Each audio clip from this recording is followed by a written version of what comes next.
Salut, bienvenue dans cette vidéo où je vais te montrer comment coder un add-on via ChatGPT. En fait, l'idée est assez simple. Blender utilise du code Python pour émettre des actions.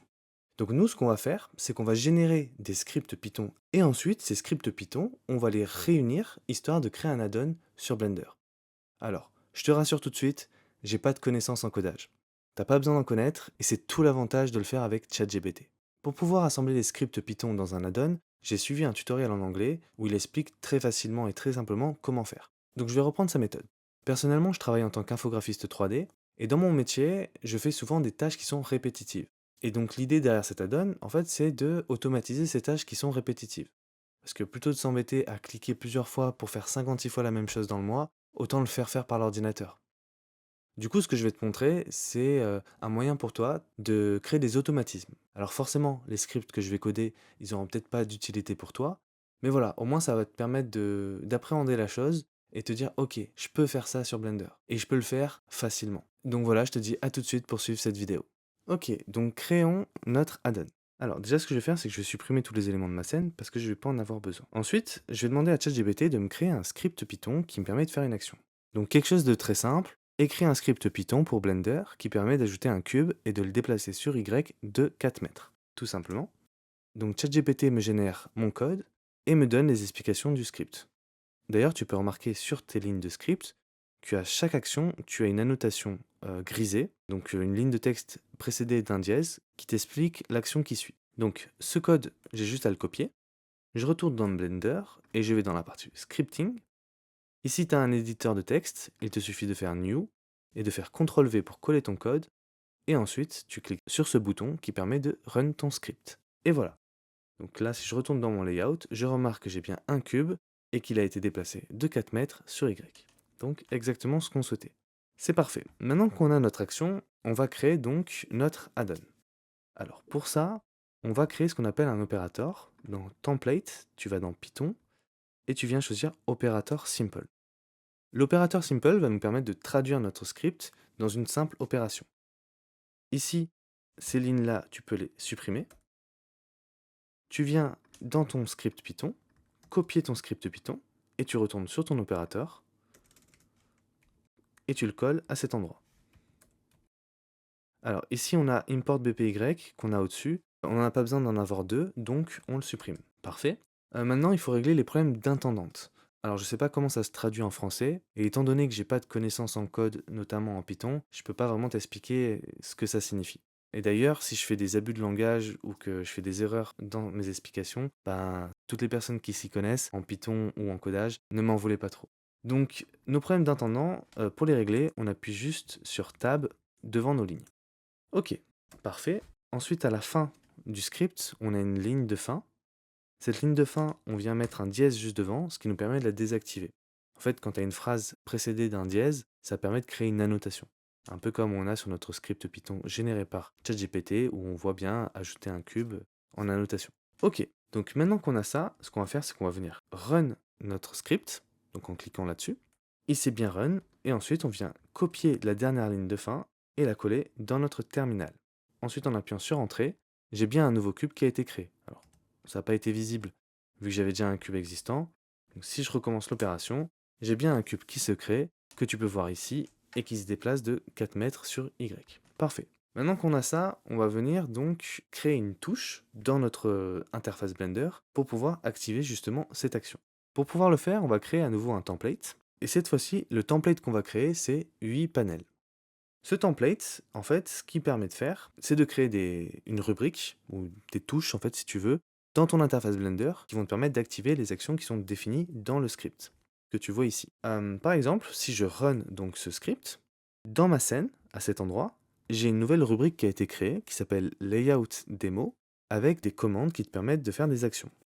Ici, dans mon script, j'ai le Big Render Button. Le Big Render Button, c'est le bouton que tu vois ici.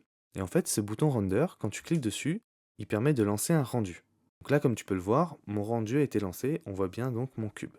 Nous, cette action de rendu, elle ne nous intéresse pas. Par contre, ce qui nous intéresse, c'est d'avoir justement un bouton sur lequel on peut cliquer, qui va nous permettre de générer l'action qu'on a créée via le script de ChatGPT. Donc tous les boutons que tu vois ici, ils sont rendus dans ce script. Moi, j'en ai pas besoin d'autant, donc je vais tous les supprimer. et je vais garder uniquement mon big render button. D'ailleurs, ce big button, je vais changer le nom. Je vais l'appeler mon add-on, comme ceci. Je vais changer son échelle. Je vais mettre 1 au lieu de 3. Je run à nouveau le script, et comme tu peux voir dans mon layout démo, j'ai que mon add-on avec le bouton render qui a été réduit. Ok, pour l'instant c'est parfait. Par contre, mon add-on, j'ai pas envie qu'il soit au niveau de ma scène. C'est bien, mais c'est pas forcément ce dont j'ai envie. Moi, ce que j'ai envie, c'est qu'il soit au niveau de mon layout, dans le N-panel que tu retrouves ici. Un peu comme mon screencast keys, qui me permet d'afficher les commandes que j'effectue sur mon ordi. De la même manière, j'ai envie qu'il se trouve dans le N-panel. Donc pour ça, je vais demander à ChatGPT de m'aider. Ici, dans cette partie de script, tu as la raison de pourquoi ça se retrouve dans la scène. Donc ce que je vais faire, c'est que je vais copier ça. Je vais venir sur ChatGPT. Je lui dis juste que j'aimerais que mon script se trouve dans le N-panel. Peux-tu modifier ci-dessous? Et je lui mets mon code. Ok, donc là, il m'explique ce qu'il faut faire pour modifier mon code. Alors, de ce que je comprends, c'est qu'il a commencé à me générer en fait tout un code pour créer justement mon action avec l'opérateur. Ça m'intéresse pas. Moi, ce que je vais prendre, c'est juste la partie qui m'intéresse, donc à savoir cette partie-là, qui va me permettre justement de générer mon action dans le N-panel. Donc, je viens juste copier ça et je viens le coller à la place. Et donc maintenant, si je run mon script et que je vais dans le layout, dans la partie N-panel, j'ai un nouvel outil qui a été créé sous le nom de Tools et qui me permet justement de lancer mon action. Parfait. Alors je ne sais pas pourquoi, mais l'option reste dans la scène. Mais si tu relances Blender, cette rubrique devrait disparaître tout simplement. Alors, juste ici, dans Tools, moi j'ai envie de mettre mon add-on. Comme ça, dans la rubrique du N-panel, au lieu d'avoir Tools, on aura écrit mon add-on. Très bien. Ok, donc maintenant, il va falloir qu'on change l'action du render par notre action à nous. Pour ça, c'est très simple. On vient chercher donc l'opérateur simple, on récupère tout, on copie, et on vient la coller à cet endroit. Alors, import BPY, on va pas en avoir besoin, donc on le supprime à nouveau. Ici, def register et def unregister, on le retrouve en bas. C'est ce qui va terminer notre code, donc il va falloir qu'on les supprime. Mais avant ça, on va récupérer cette ligne qu'on va venir copier dans le def register et cette ligne qu'on va venir copier dans le def unregister. Parfait. Une fois qu'on a ça, on peut venir supprimer nos def register et unregister. Et on va pouvoir également supprimer ces lignes-là parce qu'on les retrouve à la fin. Ok. Maintenant, la raison pour laquelle on a cette action de render se trouve au niveau de notre row opérateur. On a render.render. Or, nous, l'action qui nous permet de générer notre cube et de le déplacer, elle a l'identifiant qui est ici. Donc cet identifiant, on va tout simplement venir le copier et le coller à la place du render.render.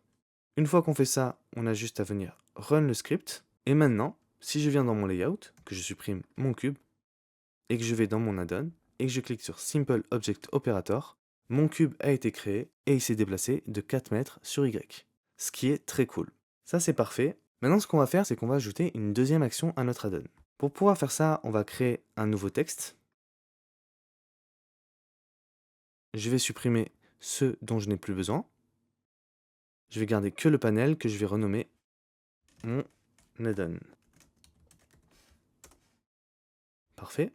Donc ce nouveau texte, dedans je vais créer mon nouveau script. Ce que je vais faire, c'est que je vais demander à ChatGPT donc de me générer un nouveau script. Ok, donc je dis à Chat, écris un script qui permet de réduire à 0,5 la taille de l'objet sélectionné. Donc c'est-à-dire de réduire de 2 fois mon objet. Donc j'appuie sur Entrée. Encore une fois, ChatGPT génère mon script avec des explications du script. Je viens copier le code, le coller dans mon Blender, et en ayant donc mon cube de sélectionné, je lance le script. Et là, je remarque bien que mon cube s'est réduit de 0,5. Parfait. Donc mon script fonctionne. Ok, donc ce nouveau script, ce que je fais, c'est que je le copie. Alors pas besoin de copier le import BPY, tu comprendras pourquoi. Ensuite, je vais donc dans mon add-on.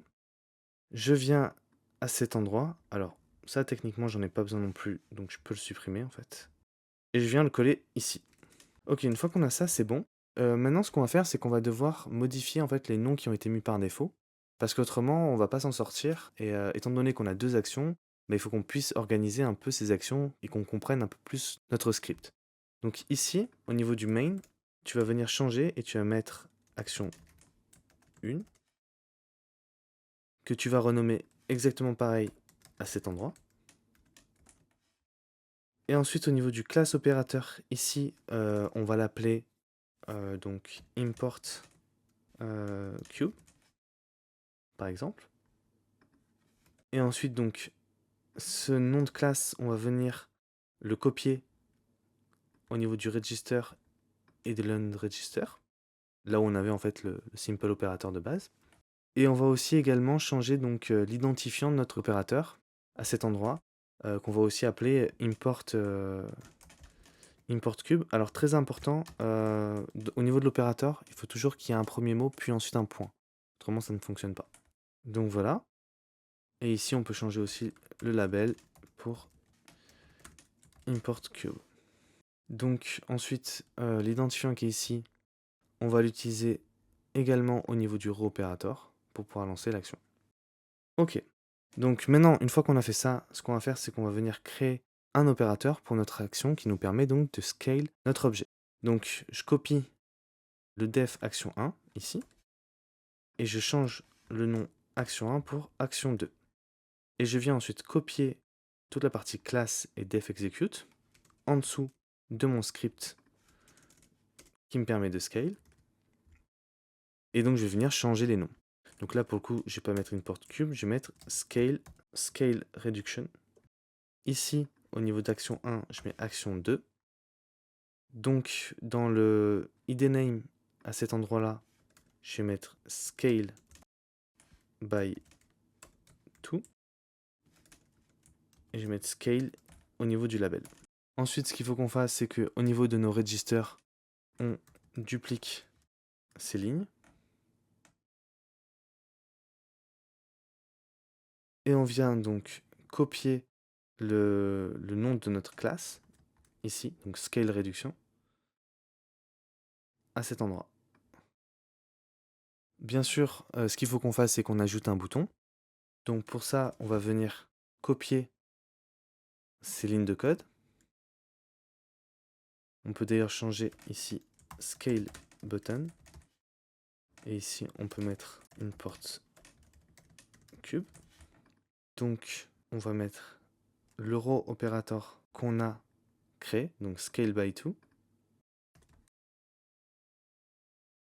Hop, juste ici. Et ça, on va changer le nom du label. On va mettre ici scale. Et ici, en fait, on va pas mettre mon add-on. On va mettre import cube. Ou juste import.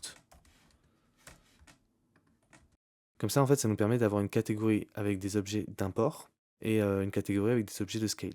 Parce que maintenant, si on run le script à nouveau et qu'on vient donc dans notre layout, on a dans notre add-on donc une catégorie import avec import cube et une catégorie scale avec scale. Et si je fais import cube, je vais donc ajouter mon cube et le déplacer de 4 mètres sur Y. Et si je décide de le scale, alors ça ne fonctionne pas.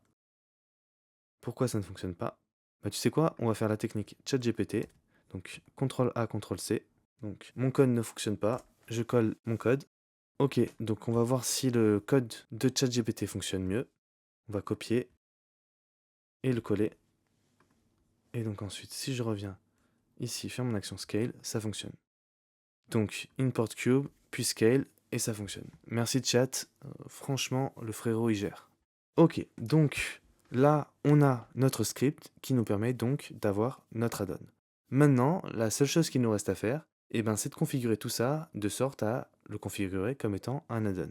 Pour pouvoir faire ça, tu as un template ici, Python add-on add object. Donc tu crées ce template, tu viens copier les lignes du dessus, tu retournes donc dans ton add-on, et tu viens ensuite les coller juste au-dessus. Alors ici, tu peux modifier quelques trucs, par exemple le nom de ton add-on. Mon add-on, tu peux mettre ton nom, Studio Croissant, la localisation, donc où est-ce qu'on peut le trouver. Moi, c'est dans le nPanel, sous le nom de mon add-on. Et on peut aussi mettre une description, par exemple, donc import cube and rescale by 0.5. Ok, une fois qu'on a ça, on vient donc dans texte, sauvegarder notre fichier texte. Donc là, tu sauvegardes dans le dossier que tu souhaites. Donc par exemple, moi, je vais le sauvegarder dans le dossier add-on. Très important, tu le sauvegardes en .py, mon add-on, save as. Une fois que j'ai fait ça, je peux ouvrir un nouveau fichier Blender, je supprime tout, j'en ai pas besoin. Aller donc dans mes préférences, dans la rubrique add-on, et venir installer, donc installer from disk, mon add-on. Dans ma rubrique add-on, je viens sélectionner mon add-on, install from disk. Mon add-on a bien été ajouté. Si je clique sur la petite flèche, j'ai les différents éléments que j'ai mis, donc le nom de mon add-on. Il sert à quoi? Donc à importer un cube et à le rescale de 0,5. Le nom de la personne qui a créé l'add-on, donc Studio Croissant, la version et puis le fichier où je peux aller venir récupérer mon add-on. Si j'appuie sur le N panel, je vois bien mon add-on. Je peux bien donc importer un cube et le rescale de sorte à ce qu'il fasse la moitié de ce qu'il était. Voilà comment donc on crée un add-on facilement et rapidement sur Blender. J'espère que la vidéo t'a plu. Si c'est le cas, n'hésite pas à liker. Tu peux aussi laisser un commentaire si tu as des questions. N'hésite pas, j'essaierai d'y répondre. Et sinon, je te dis à plus dans une prochaine vidéo. Sur ce, peace.